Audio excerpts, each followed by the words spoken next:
বিসমিল্লাহির রহমানির রহিম। সম্মানিত সুধী, সকলকে আমার আসসালামু আলাইকুম। আশা করছি সকলে ভালো আছেন এবং সুস্থ আছেন। অভিভাবকদের করণীয় প্রথম শ্রেণী বাংলা, ইংরেজি এবং গণিত বিষয়ের পর্ব একে আজকে যেটি দেখে দেওয়ার চেষ্টা করব সেটি হলো যে আমরা আমাদের ছোট শ্রমিকরা যারা বাসা থেকে পড়াশোনা করছে তাদের কিভাবে তাদের এই সৃজনশীল বা মেধা শক্তিতে আপনারা ভূমিকা পালন করবেন সেটির জন্য আমরা আজকে একটি বিষয় নিয়ে এসেছি। তিনটি বিষয় থাকছে, আমরা প্রতিটির জন্য একটি করে প্রশ্ন রেখেছি। আশা করছি আমরা একটু মনোযোগ সহকারে প্রথম থেকে শেষ পর্যন্ত ভিডিওটিতে সময় দেওয়ার চেষ্টা করব, যাতে করে আপনাদের ছোটো সময় যারা আমাদের প্রথম শ্রেণীতে পড়াশোনা করছে তাদের এই বিষয়গুলোর জন্য আপনারা বাসা থেকে এখন থেকে সম্পূর্ণ করতে পারেন। চলুন দেখে নিই প্রথম যে প্রশ্নটি, ডান ও বাম দিক মেলাও, সেটি দিয়ে একটি কথা বল বা কথা লিখতে বলা হয়েছে। আমরা বলারও বিষয় বলতে পারি বা লেখারও বিষয় বলতে পারি। তো ডান ও বাম দিক মিলাতে বলেছে এবং সেটি দিয়ে একটি কথা লিখতে বলা হয়েছে। তাহলে এখানে দেখতে পাচ্ছি দাদা, এখানে চুন, এখানে দৌড়।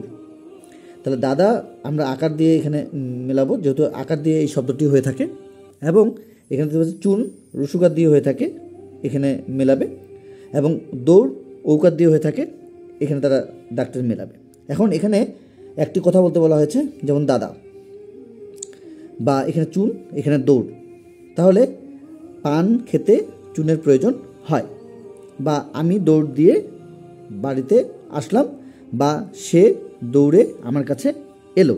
এই ধরনের বিষয়গুলো আমরা আমাদের ছোটো সময় সুন্দরভাবে এই সৃজনশীল বা মেধা বৃদ্ধিতে আপনাদের যে করণীয় সেগুলো আজকের একটি পর্ব থেকে শুরু করার চেষ্টা করছি। আশা করছি আমরা প্রথম থেকে শেষ পর্যন্ত ভিডিওতে সময় দেবো। এরপরে আমরা যেটি পাবো সেটি হলো এখানে যেটি বলা হয়েছে, circle the letter with beginning sound of the things the pictures.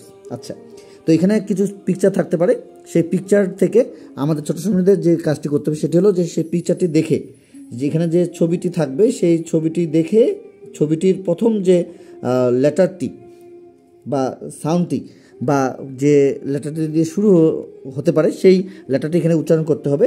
যেমন এখানে এ, কে, ইউ, ভি, এবং এখানে যেটি দেওয়া হচ্ছে সেটি হলো বি, সি, টি, এম। আচ্ছা, এখন এখানে যদি ছবি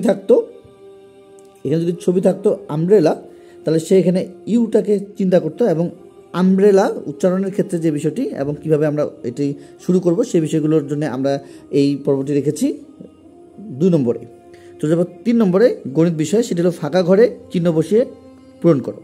এখানে দেখতে পাচ্ছি 5 এবং 5, এখানে 4, 3 সমান 7, এখানে আমরা দেখতে পাচ্ছি স্টার চিহ্ন রয়েছে, 1 2 3, এই পাশে 1 2 3।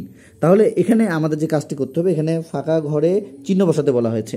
সে চিহ্ন কেমন চিহ্ন হতে পারে, সেটা যোগ বিয়োগ হতে পারে বা আমাদের সমান হতে পারে। একটু আমরা দেখে নেব যে আমাদের কি হতে পারে। এখানে দেখতে 5, এখানেও 5, তাহলে এটি আমাদের সমান।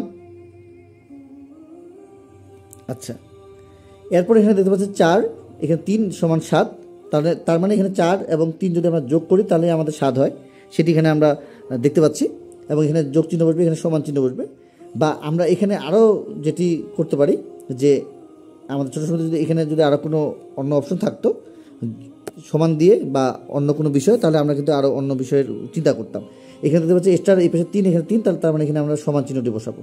তার মানে আমরা এখানে দেখতে পাচ্ছি যে ফাঁকা ঘরে চিহ্ন বসিয়ে যে বিষয়টি আমরা এখানে আমাদের ছোটো সময়দের জন্য কাজটি করব সেটি হলো যে তাদের যেন মেধা শক্তি বৃদ্ধি পায় এবং সৃজনশীলতা যেন তাদের মধ্যে অনেকাংশে কাজ করে। সেই কারণে কিনা আমরা আজকে এই 3টি বিষয় দেখিয়ে দেওয়ার চেষ্টা করছি, যাতে করে আমরা আমাদের ছোটো সময় শুধুভাবে এগুলো বাসা থেকে শেখাতে পারি।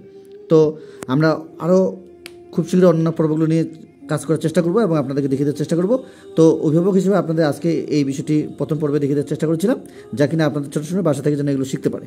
তো আজকে এই পর্যন্ত সকলের সুস্বাস্থ্য কামনা করে, আপনাদের ছোটো সময়দের সুস্বাস্থ্য কামনা করে আজকের মধ্যে বিদায় নিচ্ছি। খোদা হাফেজ।